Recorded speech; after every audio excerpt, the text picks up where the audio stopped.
السلام علیکم محترم ناظرین، پروگرام ادب ادیب کے ساتھ آپ کا میزبان عبدالرحمن مومن حاضر ہے۔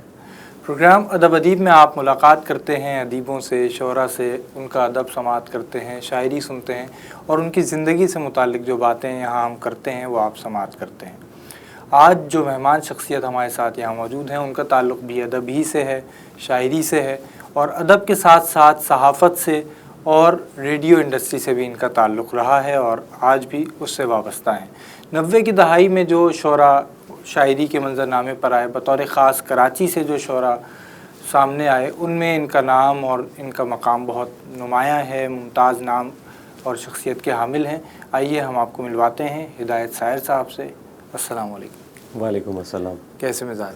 بالکل ٹھیک ٹھاک۔ سب سے پہلے تھینک یو سو مچ کہ آپ نے بلایا، اور میں جہاں بھی جاتا ہوں اتنا مختصر اور جامع تعارف میں نے نہیں دیکھا، سو دات کہ تمہیں الفاظ پہ اور چیزوں پہ بہت گرفت آ گئی۔ بہت شکریہ آپ کا، آپ ہمارے استاد ہیں، آپ کو سنتے ہیں اور آپ سے سیکھا ہم نے۔ گفتگو کا آغاز کرتے ہیں ہم، شاعری کی طرف کیسے آئے، بچپن کیسا گزرا، اس کا تو سنتے رہیں گے اور آگے بھی بڑھیں گے اس طرف۔ پہلے آپ کچھ تازہ کلام سنائیے، گفتگو کی طرف بعد میں چلتے ہیں۔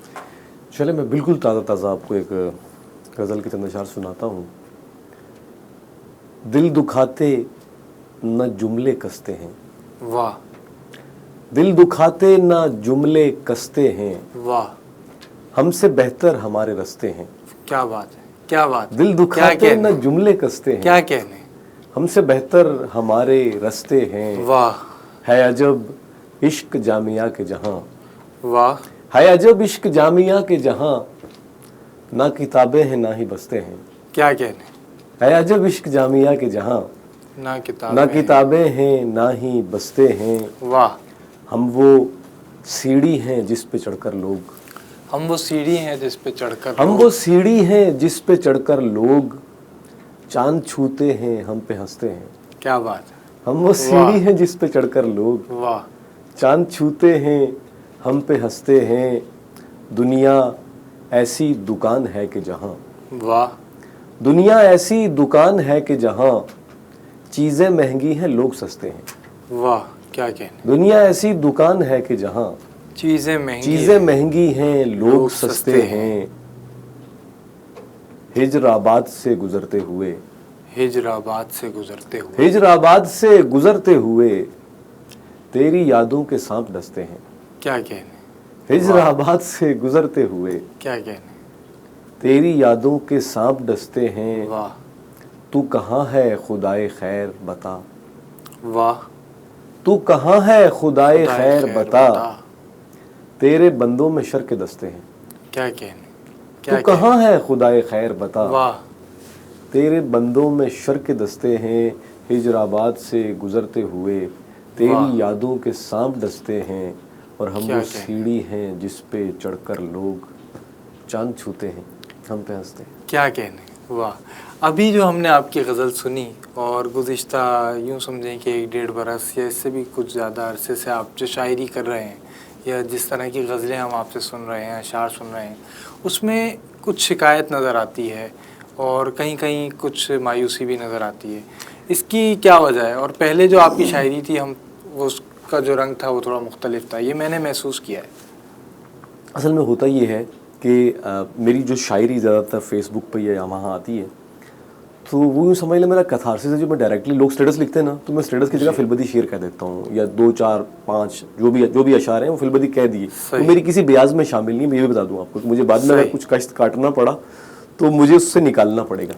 صحیح ہوتا یہ ہے کہ جب رویے آپ کو کسی بھی طرح سے یا کسی بھی کیفیت سے آپ 2 4 ہو رہے ہوتے ہیں، تو بنیادی طور پر ہمارے پاس اظہار کا راستہ جو ہے وہ شعر ہی ہوتا ہے، ٹھیک ہے، مصروں کی صورت، کبھی نظموں کی صورت، کبھی غزلوں کی صورت۔ اس میں پھر جو بھی جس طرح کی کیفیت سے 2 4 ہو رہا ہوتا ہوں، تو وہ سمجھ لیں کہ وہ میری اس وقت کی اسٹیٹ آف مائنڈ ہوتا ہے میرا جو چل رہا ہوتا ہے۔ سو اس میں آپ کو شکایت بھی ملے گی، اور چونکہ فی زمانہ اس وقت جو ہے وہ شکایات جو ہے وہ زیادہ ہی ہوتی ہیں آپ کو، جس طرح کے حالات اور جس طرح کی صورتحال سے 2 4 ہے، جو نفس نفسی کا دور ہے کہ وجود حصوں میں بٹ چکے ہیں، بساط خانوں میں بٹ چکی ہے، یہ میرا خانہ ہے وہ تیرا خانہ ہے، سب اپنے اپنے خانوں میں بیٹھے ہوئے۔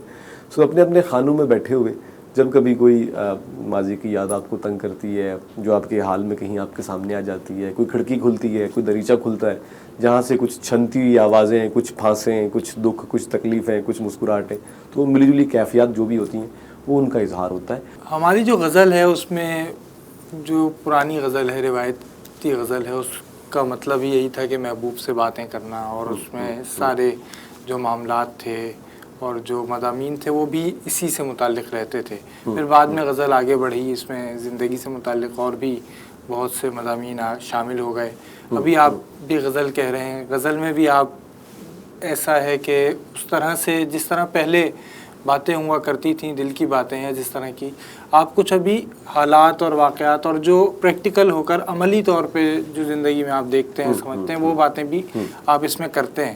تو غزل کی جو صنف ہے، کیا یہ اپنی جو شکل تبدیل کر رہی ہے، اس کی کیا وجہ ہے، اور یہ اظہار اس میں بہتر طور پہ ہو بھی پا رہا ہے یا کسی اور صنف میں یہ باتیں ہونی چاہیے؟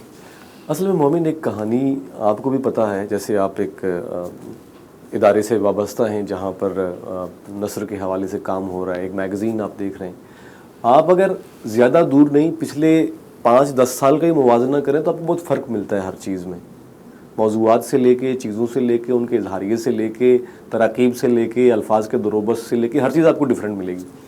اچھا، فی زمانہ چونکہ چیزیں جب بہت بدل رہی ہوتی ہیں، آپ ایک بات میں ہمیشہ کہتا ہوں کہ وہ لوگ جو اپنی روایت سے جڑے رہے، ان کی بنسبت وہ لوگ جو آئے جنہوں نے آ کے ان گیجٹس کو ڈالا، ٹھیک ہے، ای میل، وی چیٹ، وائبر، واٹس ایپ، ٹھیک ہے، یہ ساری چیزیں جو بھی ہیں ان کی، جو بھی انہوں نے کیا، جو اوبر اور کریم اور سارے، ایک بات کر رہا ہوں، جو بھی فی زمانہ چل رہا ہے معاملہ، تو ان ساری چیزوں کو لے کر کے جو انہوں نے جب بنایا نا، تو آپ یہ دیکھیں کہ ہماری یوتھ نے اس کو زیادہ اڈاپٹ کیا، قبول کیا اس کو.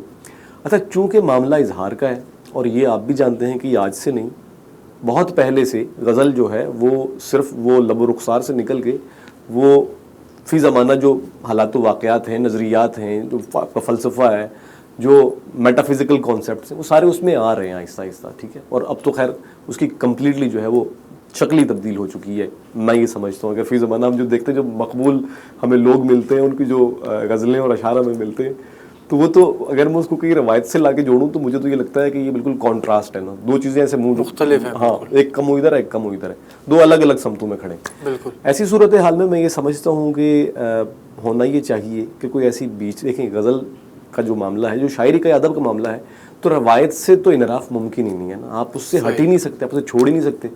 لیکن میں یہ سمجھتا ہوں کہ روایت کے ساتھ اگر فی زمانہ، جیسے ہمارے دین میں بھی اجتہاد کا ایک ورڈ آتا ہے نا کہ فی زمانہ اپنے آپ کو ڈھالیں اس میں، تو اگر ہمارا بیسک معاملہ چاہے وہ غزل ہے، نظم ہے، کوئی بھی صنف ہے، اس میں کمیونیکیشن ہے، ابلاغ ہے بنیادی طور پر. سو اس ابلاغ کے لیے اگر آپ کو فی زمانہ کچھ چیزیں ایڈ کرنی پڑتی ہیں، کچھ چیزیں آپ کو نکالنی پڑتی ہیں، تو میں یہ سمجھتا ہوں کہ یہ ہونا چاہیے، اور اس کو اس طرح سے ہم کر لیں تو بہتر ہے، تبھی جا کے ہم کچھ لوگوں کو جوڑ سکیں گے، ورنہ تو پھر وہی ہوگا کہ میں اور آپ ایک کونے میں بیٹھے ہوئے ہوں گے. ابھی آپ نے ذکر کیا کہ کچھ شعراء ایسے ہیں جو نوجوانوں میں بہت مقبول ہیں، پسند کیے جاتے ہیں، اور ان کی شاعری اگر ہم اٹھا کے دیکھیں تو روایت سے اتنی زیادہ مطابق نہیں ملتی، بلکہ اس سے بالکل ہی متصادم یا الگ نظر آ رہی ہوتی ہے. تو ایک شاعر جو ہے جس کی اہمیت بعد میں زندہ رہتی ہے، دیر تک رہتی ہے، ایسا شاعر آپ کو کیا لگتا ہے کہ روایت سے جڑ کر ایسا شاعر آگے بڑھ سکتا ہے، یا یہ اس طرح جو ابھی نئی باتیں ہیں، نئی چیزیں اس میں آ رہی ہیں وہ؟ دیکھیے، میرے نزدیک ادب جو ہوتا ہے نا، وہ کسی بھی وقت کا ادب جو ہے وہ اس معاشرے کا ایک تاریخی پس منظر ہوتا ہے. صحیح. اس کی حالات و واقعات، اس کی بود و باش، لوگوں کے معاملات، ٹھیک ہے، ہمارے بیہیویئر سے لے کے ہمارے سماجی معاملات تک کی ہر چیز کی عکاسی ہوتی ہے. صحیح. اب اس میں ہوتا یہ ہے کہ بنیادی طور پر دیکھیے، یہ تو میں نہیں کہہ سکتا کہ کون رہ سکتا ہے کون نہیں رہ سکتا. یہ آپ بھی جانتے ہیں کہ بہت سارے ایسے لوگ جو کہ ہم پڑھتے ہیں 80 کی دہائی میں، 90 کی دہائی میں، ہم نے ایون 2000 کے اوائل میں ہم نے دیکھا، جو لوگ مشاعروں کے بڑے بادشاہ تھے نا، تو وہ واقعی کہیں نہیں ملتے. بالکل. میں اس بحث میں پڑھے بغیر کہ کون روایت سے جڑا ہوا ہے، کون روایت سے ہٹا ہوا ہے، کون کس طرح ہے، کون کس طرح نہیں ہے، میں اس وقت جس بات پہ فوکس کیے ہوئے ہوں، اور جو میں ہمیشہ ایک بات کہتا ہوں، وہ یہ کہتا ہوں کہ جو لوگ مقبول ہو گئے، جن کی وجہ سے ہماری یوتھ آ سکتی ہے، یا انہوں نے یوتھ کو جوڑا ہے دوبارہ کہ وہ چلو شعر تو سن رہے ہیں نا، اس کی حیت جو بھی ہے، مگر شعر تو سن رہے ہیں نا وہ، تو ایسے لوگوں کو جو ہمارے وہ لوگ سینئر لوگ ہیں جو روایات سے جڑے ہوئے لوگ ہیں جو جانتے ہیں زبان بھی جانتے ہیں بیان بھی جانتے ہیں روایات بھی جانتے ہیں ہماری کلاسیکی روایات سے لے کے عصر حاضر کے تقاضوں تک ساری چیزوں کو جانتے ہیں ہم آہنگ ہیں اس سے وہ ان لوگوں کو لوپ میں لیں اور ان کے ساتھ مل ملا کے کوئی ایسا ایک سلسلہ جو ہے وہ شروع کریں کہ یہ جو لوگ ہیں یہ آہستہ آہستہ ان کا ٹیسٹ جو ہے نا وہ اوپر کی طرف آئے. صحیح. ناظرین کرام ہدایت سائر صاحب ہمارے ساتھ موجود ہیں. گفتگو کا سلسلہ جاری ہے. یہاں سلسلہ کلام ٹوٹ رہا ہے اسے جوڑیں گے ایک وقفے کے بعد. ہمارے ساتھ رہیے.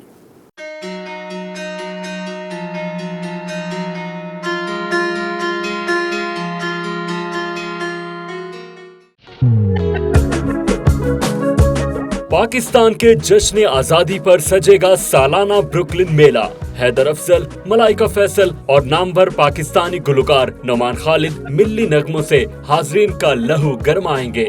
آئیے اور دیکھیے لٹل پاکستان کونی آئی لینڈ ایونیو پر 8 اگست دوپہر 12:30 بجے بروکلن میلے کے رنگ. مزید معلومات کے لیے درج ذیل نمبرز پر رابطہ کیجیے.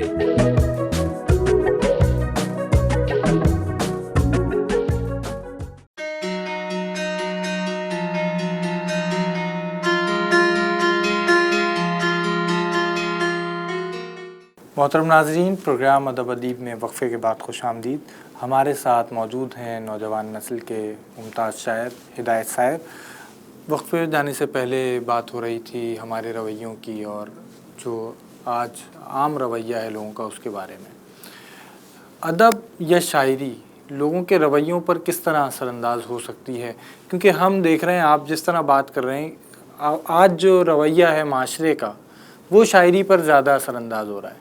شاعری یا ادب اس پر کس طرح اثر انداز ہو؟ دیکھیے اس کے لیے میں کیا کہوں، پوری ہماری تاریخ بھری پڑی ہے. ہماری اس بر صغیر کی تاریخ ہو یا وہ جو اقوام جنہوں نے کسی انقلاب کی طرف چہل قدمی کی ہے وہاں کا ادب اٹھا کے دیکھ لیں تو ادب نے ہمیشہ اچھا میں ایک بات ہمیشہ کرتا ہوں کہ جیسے ایک بچے کی تربیت میں ماں اپنا کردار ادا کرتی ہے نا، ایسے معاشرے کی تربیت میں ایک ادیب جو ہے، ایک شاعر ادیب جو ہے وہ اپنا کردار ادا کرتا ہے اگر وہ اپنی چیزوں سے واقف ہو، آشنا ہو، اپنی ذمہ داری کو سمجھتا ہو تو تب کی بات ہے. ٹھیک ہے، اب جب ہم اپنی ذمہ داریوں سے انحراف کر کے فی زمانہ چیزوں کو دیکھیں، ہم بدقسمتی سے ہمارے ایک دوست کہتے ہیں جی #سوسائٹی، تو ہم ایک #سوسائٹی میں ہمارے یہاں پہ یہ نہیں دیکھا جاتا کہ چیزوں کے اثرات کتنے دیر پہ ہیں. ہمارے یہاں دیکھا جاتا ہے کہ ٹرینڈ کیا چل رہا ہے، رجحان کیا ہے.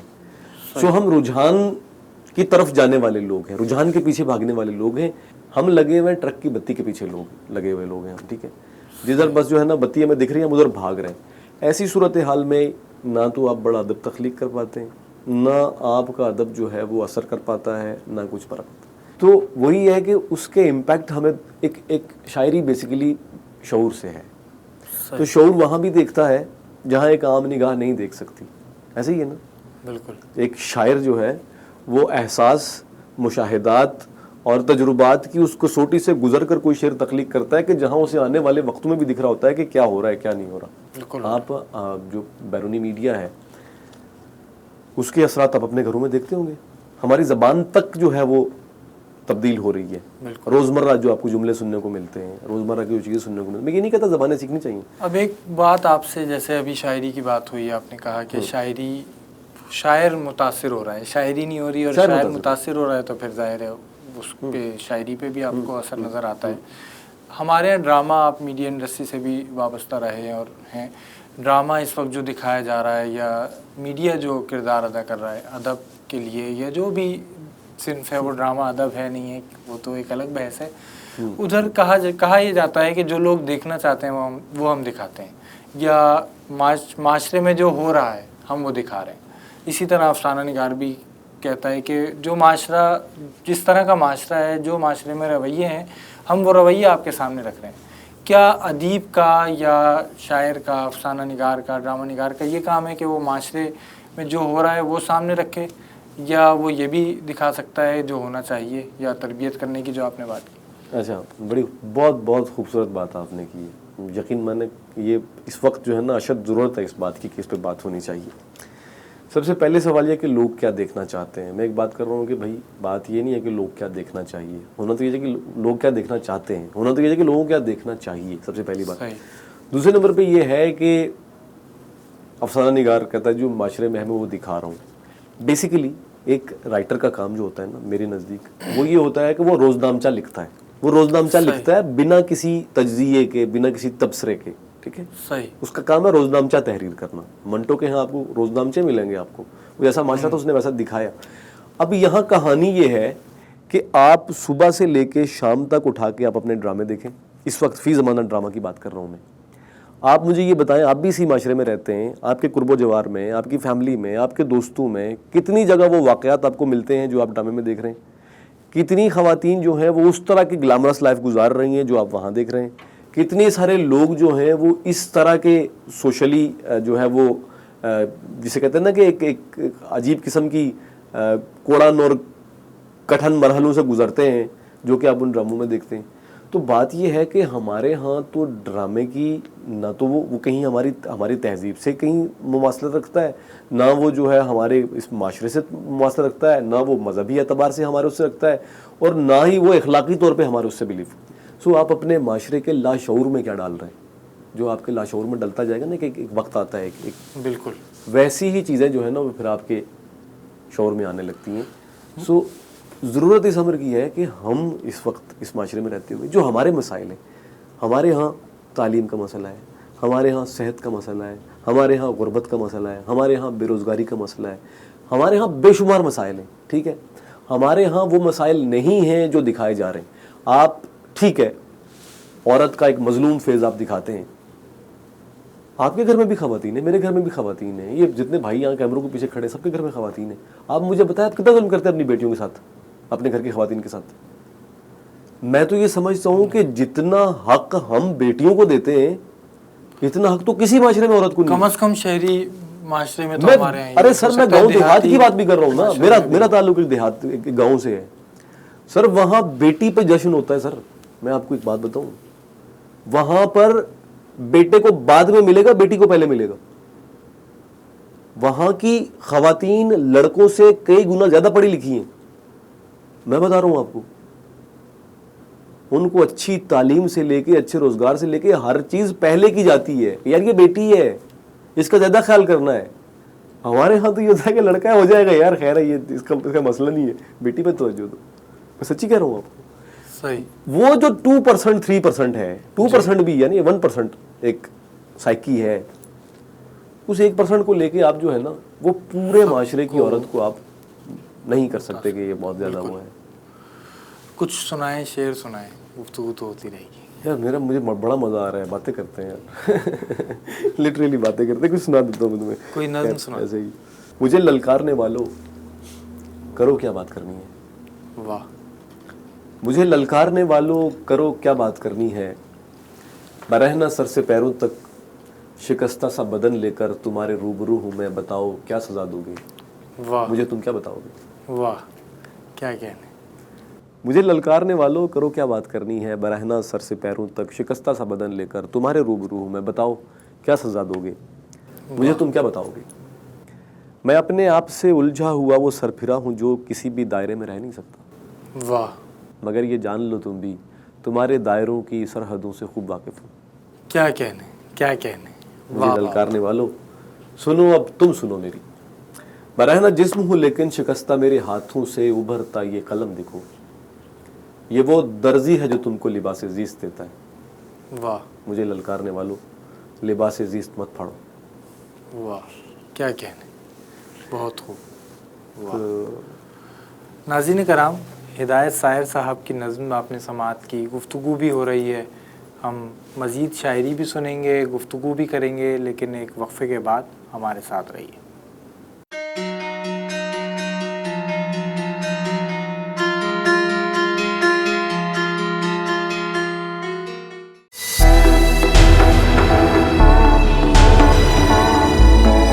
پاکستان کے 75ویں یوم آزادی پر ہونے جا رہا ہے 22 اگست کو نیو جرسی میں جشن آزادی میلہ, جس میں ہوگی فلیگ ریزنگ سیریمنی اور فیس پینٹنگ. پاکستانی روایتی پکوان اور لاہوری حلوہ پوری سے سجیں گے فوڈ اسٹالز. منچلوں کے لیے ہوگا زبردست میوزک کانسرٹ. 22 اگست بروز اتوار کو پیپیانی ایڈیسن نیو جرسی آنا نہ بھولیے گا. جشن آزادی میلے کی مزید معلومات کے لیے رابطہ کیجیے سیم خان فون نمبر 7322073812.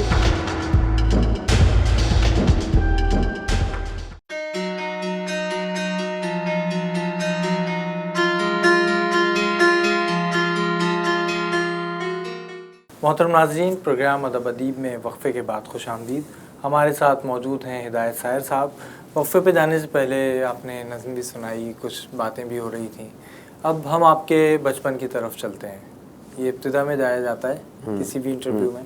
بچپن آپ کا کیسا گزرا اور بچپن ہی سے کیا آپ شاعر تھے؟ یہ کب پتہ چلا کہ شاعر؟ بچپن میرا اداس تھا، بڑا اداس رہتا تھا، شرارتیں بہت کرتا تھا، لیکن کچھ خاص جو تہوار یا خاص جو ایونٹس ہوتے تھے ان میں اداس رہتا تھا بہت شدید. اور اس اداسی میں میں اپنی بستی یا اپنے قرب و جوار کے غریب بچوں کے ساتھ وقت گزارتا تھا، پتہ نہیں کیوں. تو یہ ایک سلسلہ تو خیر تھا. پھر بچپن میں نعت خوانی، تقریری مقابلے، اور ساتھ ساتھ جو ایک اہم پہلو رہا وہ یہ رہا کہ میں بانسری بجاتا تھا. صحیح.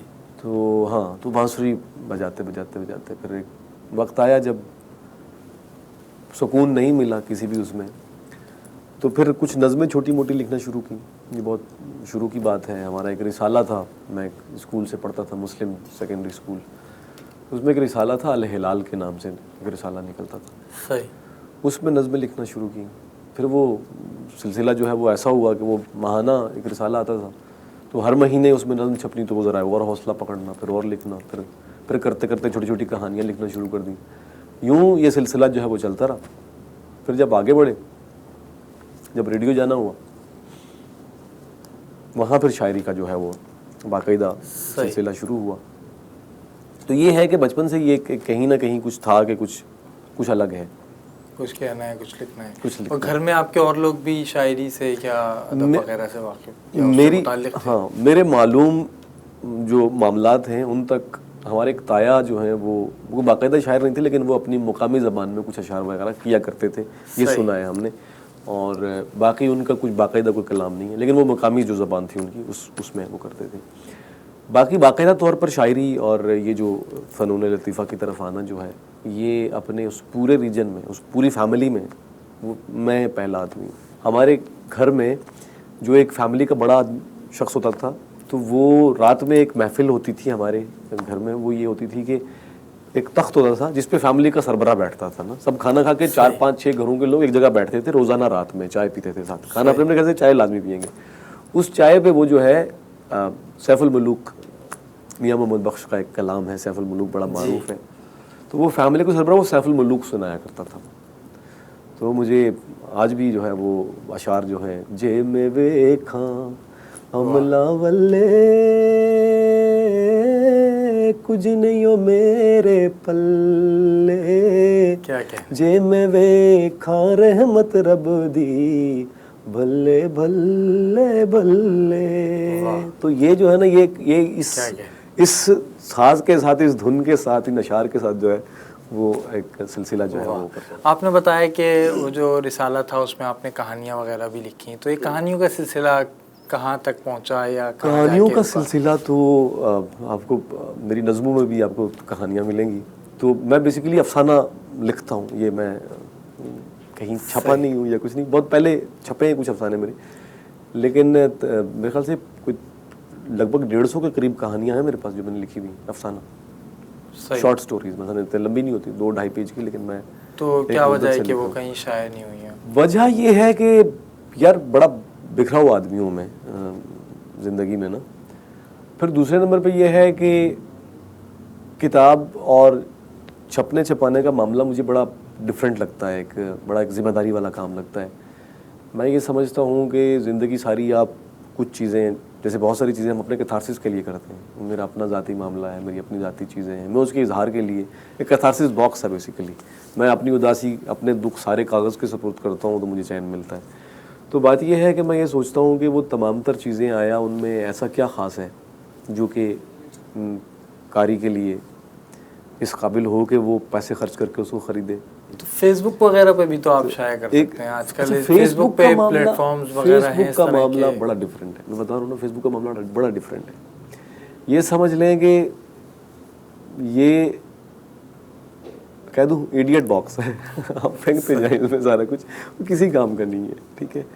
وہاں ٹھیک ہے آپ وہ ایک معاملہ ہے, مگر فیس بک کو آپ سیریس لے کے دیکھیں, آپ کتنا سیریس لے لیں گے فیس بک کو, آپ جس طرح کی چیزیں وہاں چل رہی ہیں آپ کتنا سیریس لے لیں گے فیس بک کو. ویسے دیکھیں اس وقت رسائل آپ جانتے ہیں کہ اس طرح سے جس طرح 20 سال پہلے شائع ہوتے تھے اور لوگوں تک پہنچتے تھے, اب ایک شکایت یہ ہے کہ لوگوں تک نہیں پہنچتے اور لوگ دوسرے میڈیمز کی طرف چلے گئے ہیں, رسائل شائع ہو رہے ہیں. فیس بک ایک متبادل کے طور پر سامنے آیا ہے. بہت سے نئے شعراء جو رسائل میں شائع ہونے کے لیے مہینوں انتظار کیا کرتے تھے, اب وہ اپنی تحریر, اپنی نظم, جو بھی ان کا کام ہے وہ فیس بک پہ شائع کر دیتے ہیں, اور پاکستان سے باہر دنیا بھر میں ان کا کلام, ان کا جو بھی کام ہے وہ پہنچ جاتا ہے. اس کے علاوہ کچھ سنجیدہ فورمز بھی فیس بک پر ایسے موجود ہیں جو ادبی فورمز ہیں, جس میں کچھ ایڈمنز وغیرہ بھی ہیں جو تحریروں کو دیکھتے ہیں اس کے بعد شائع کرتے ہیں. تو فیس بک کیا اپنے آپ کو متبادل میڈیم کے طور پہ پیش کر پا رہا ہے, یا یہ آگے چل کے متبادل کے طور پہ بن جائے گا یا نہیں؟ پیش کر پانا الگ بات ہے, پیش کر چکا وہ متبادل کے طور پہ, ٹھیک ہے. اب یہاں کہانی صرف اتنی ہے کہ دیکھیے آپ بھی یہ جانتے ہیں, چونکہ آپ کا بھی ایک علمی اور ادبی گھرانے سے تعلق ہے, کہ پہلے آپ کسی بھی رسالے میں اپنی کوئی تخلیق بھیجتے تھے تو اس کی سرشاری ہی الگ ہوتی تھی. 100 لوگوں کی چیزیں آتی تھیں مگر چھپتی کچھ کی تھی, ٹھیک ہے. اچھا پھر اس وقت یہ ہوتا تھا نا کہ قبولیت تھی معاملات میں, آپ اگر کسی مقام پہ نا تو میں مانتا تھا کہ ہاں یار مومن کچھ ہیں, ٹھیک ہے, صحیح. اس فیس بک نے جہاں پر ہمیں ایک متبادل دیا ہے, وہاں ایک عجیب معاملہ یہ کر دیا ہے کہ ہر شخص کو اپنے آپ میں ایک سیلیبریٹی بنا دیا. یہ فیس بک متبادل تو ہے, اس نے لوگوں کو بہت جلدی وہ دے دیا جس کے لیے لوگ کشت کاٹ کے نا یہاں تک پہنچتے تھے. ایسے ہی ہے یا نہیں؟ ہمیں یاد پڑتا ہے ہم تو اداروں کے باہر ٹکریں کھا کے اندر گھسے تھے, ہمیں تو بڑا مشکل لگتا تھا سارا معاملہ, ساری چیزیں. اب سب کو جو ہے نا وہ بڑی آسانی سے مل گیا ہے, واہ بھی مل گئی ہے, پہچان بھی مل گئی, سب کچھ مل گیا, ادھورے رہ گئے. جو اصل سفر تھا نا ان کا علم کی جانب, وہ ان کا جو ہے وہ رک گیا وہاں پر آ کے ایک اس پہ. تو نوجوانوں کو یا نئے لکھنے والوں کو کیا کرنا چاہیے؟ فیس بک کو کتنا سنجیدہ لینا چاہیے اور کس طرح اس کو استعمال کرنا چاہیے؟ اس کو سنجیدہ اس حد تک لینا چاہیے کہ آپ ادبی معیارات کو سمجھتے ہوئے, دیکھتے ہوئے, جانتے ہوئے, بوجھتے ہوئے کوئی بھی چیز وہاں پوسٹ کریں یا آپ اس تک رسائی حاصل کریں. باقی جو سب سے پہلا مرحلہ ہے نا وہ ہے کتاب. خود پڑھیں پہلے جتنا پڑھ سکتے ہیں. اگر انہوں نے مہینے میں انہوں نے اپنا بجٹ رکھا کہ ہم نے 5,000 کا کھانا کھانا ہے باہر بیٹھ کے دوستوں کے ساتھ دور دراز کسی ریسٹورنٹ پہ بیٹھ کے, تو اس کو کم کر لیں, شہر کے اندر کھا لیں. 2,000 کی کتابیں کم سے کم لے لیا کریں مہینے میں, وہ ان کے کام بھی آئیں گی, وہ پڑھیں گے بھی, اور جو شاعر ادیب ہیں اس بیچارے کا بھی معاملہ بنے گا, اور آپ ایک اچھی چیز بھی اپنی طرف لے کے آئیں گے.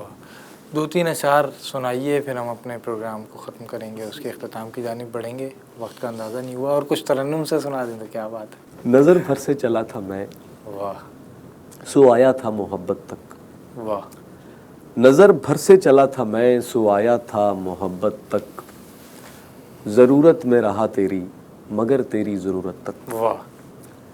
خیال و خواب تھے اس کے, سو اس کو دے دیے میں نے. واہ. پھر اس کو سونپ دی آخر دل و جاں کی حکومت تک. کیا کہنے. کسی تیشے سے سر پھوڑیں بہا دیں خون کی نہریں. واہ. کسی تیشے سے سر پھوڑیں بہا دیں خون کی نہریں. واہ.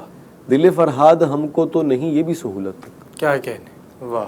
کیا کسی تیشے سے سر پھوڑیں واہ بہا دیں خون کی نہریں. واہ. دل فرہاد ہم کو تو نہیں یہ بھی سہولت تک, اور تمہیں میں یاد رکھوں گا سراسر جھوٹ بولا تھا. واہ. تمہیں میں یاد رکھوں گا سراسر جھوٹ بولا تھا. میں سچ مچ بھول بیٹھا ہوں تمہاری شکل و صورت تک. واہ. کیا کہنے. تمہیں میں یاد رکھوں گا سراسر جھوٹ بولا تھا. میں سچ مچ بھول بیٹھا ہوں تمہاری شکل و صورت تک. کسی بھی ساز سے میرا تعلق ہے وہی شاعر. واہ. کسی بھی ساز سے میرا تعلق ہے وہی شاعر, جو خسرو سے چلا تھا اور آ پہنچا ہے راحت تک. کیا کہنے. واہ. نظر بھر سے چلا تھا میں, کیا کہنے. تو آیا تھا محبت تک. تو بات یہ ہے سرکار کہ روایت اور ہماری تہذیب، ہمارا حال، تمام چیزیں، اجتہاد کا فارمولہ آپ طے کریں لیکن اپنی روایت سے انحراف بالکل نہ کریں۔ بہت شکریہ، آپ تشریف لائے ہماری گزارش پر، بہت اچھی گفتگو رہی اور وقت گزرنے کا واقعی اندازہ نہیں ہو سکا۔ ناظرین کرام، اپنی روایت سے جڑے رہیں اور روایت سے جڑے رہیں گے تو آپ آگے کی طرف سفر بھی کر سکیں گے۔ اس طرح کی بہت سی باتیں آپ نے ہدایت ساحر صاحب سے سنی، ان کی شاعری سماعت کی، اردو شاعری کو دیکھا سمجھا۔ آئندہ بھی ہم آپ کو ایسی ہی شخصیات سے ملواتے رہیں گے، اس امید اور دعا کے ساتھ کہ ادب اور ادیب ترقی کرتے رہیں۔ آپ کا میزبان عبدالرحمن مومن آپ سے اجازت چاہتا ہے۔ اللہ حافظ۔